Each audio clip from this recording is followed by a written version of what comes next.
Assalamualaikum warahmatullahi wabarakatuh. Di sesi kali ini kita akan mempelajari simulasi dinamik proses kimia menggunakan mesin. Sesi sebelumnya kita telah belajar simulasi proses kimia, akan tetapi secara steady state.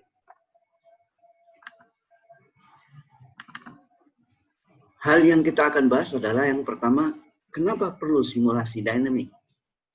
Kemudian aliran melalui valve, analisis sensitivitas variabel operasi, pengendalian proses secara manual, mekanisme pengendalian proses secara otomatis, dan yang terakhir adalah PID control tuning. Tentu yang akan kita bahas pertama adalah terkait dengan kenapa perlu simulasi dinamik. Dalam kita mendesain sebuah proses atau sebuah proses kimia, biasanya kita mendasari proses tersebut berdasarkan needs atau kebutuhan. Nah, didasarkan pada kebutuhan inilah kita mendapatkan specification of product. Dan dengan demikian kita bisa memulai membuat desain. Dalam desain inilah kita memerlukan steady state simulation untuk mendapatkan ukuran-ukuran atau dimensi sebuah peralatan dalam proses tersebut. Lalu kemudian kita melakukan manufaktur, installation atau construction, commissioning and training, lalu operation. Nah, bagaimana kita melakukan operasi? Kita memerlukan dynamic simulation. Hakikatnya sebenarnya dynamic simulation ini masih dalam tahapan desain, tapi terkait dengan bagaimana kita melakukan operasi. Secara lebih detail dalam tahapan desain, yang terdiri ada beberapa tahapan. Yang pertama adalah process creation. Di sini kita melakukan preliminary database creation dan sebagainya.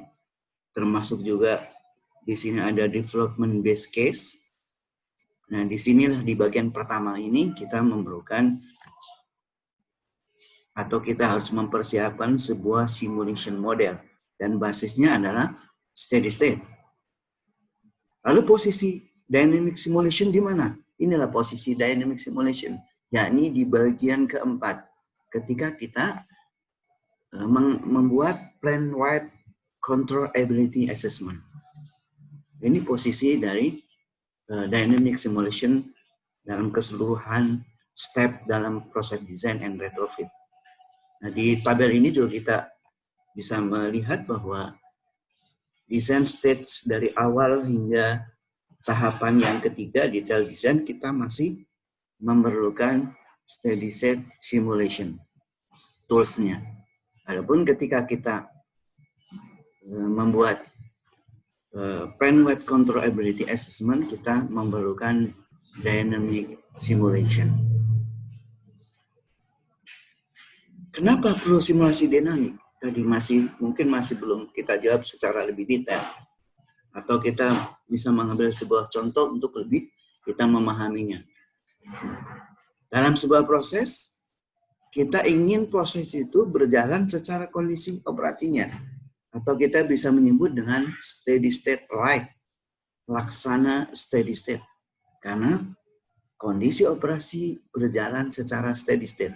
Ini yang kita inginkan. Ya, ini yang dimaksud kondisi operasi adalah terkait dengan mungkin flow rate, kemudian pressure, kemudian temperature, kemudian juga composition, juga yang lainnya adalah level di dalam sebuah tangki atau drum dan sebagainya. Ini kondisi-kondisi yang kita inginkan berjalan sesuai dengan kondisi yang sudah kita tentukan. Akan tetapi, ini sulit terjadi karena adanya gangguan. Yakni, ini bisa berubah. Kondisi operasi di dalam fit itu berubah. Sehingga ini bisa merubah yang lainnya. Dan tentu ini kita tidak inginkan. Oleh karena itu, kita memerlukan pengendalian proses atau kontrol. Sehingga kita akan mendapatkan kondisi proses laksana steady state yang tadi kita sebutkan tadi. Nah, di dalam simulasi pengendalian menggunakan Unisim atau juga sebenarnya yang lainnya, kita akan bekerja pada mode dynamic. Jadi di dalam Unisim itu ada dua mode atau dua kondisi. Kita bisa melakukan dengan mode steady state sebagaimana yang sebelumnya, dan di sini kita akan menggunakan mode dynamic. Apa itu gangguan? Ada beberapa jenis gangguan. Biasanya gangguan itu ada pada fit, yakni berupa flow rate, condition, atau cost. Akan tetapi sebenarnya gangguan juga ada juga pada produk.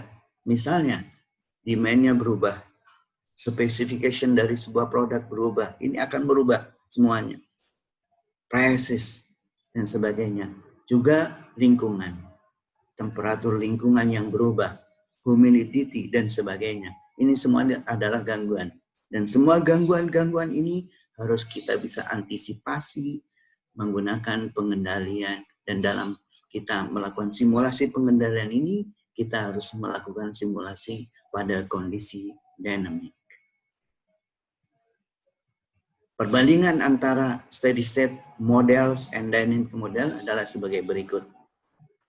Di dalam steady state model, kita menggunakan neraca massa energi pada kondisi steady state. Sebaliknya nanti di dalam dynamic model tentu kita akan menggunakan neraca massa energi pada kondisi dynamic atau akumulasinya tidak sama dengan 0. Kemudian di dalam steady state model, kita sebenarnya menggunakannya dalam rangka mengevaluasi skenario plan yang berbeda-beda.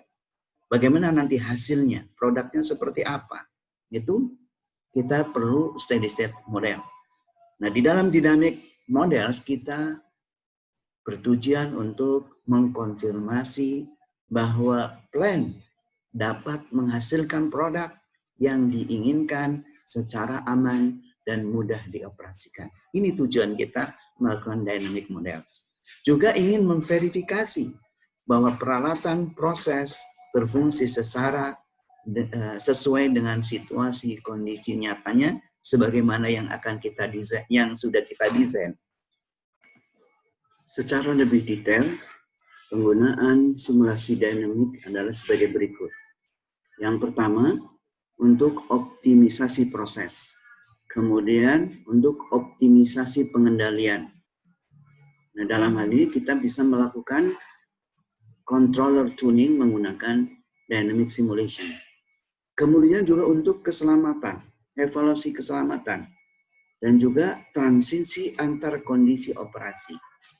Dan yang terakhir adalah kita juga bisa melakukan dalam dynamic simulation ini bagaimana kita melakukan simulasi startup dan shutdown. Sehingga kita bisa mengetahui startup dan shutdown yang baik, yang benar, dan yang optimum. Barangkali itu yang bisa saya sampaikan. Dan akhirnya saya sampaikan terima kasih. Saya Abdul Wahid dari Departemen Teknik Kimia Fakultas Teknik Universitas Indonesia. Wassalamualaikum warahmatullahi wabarakatuh.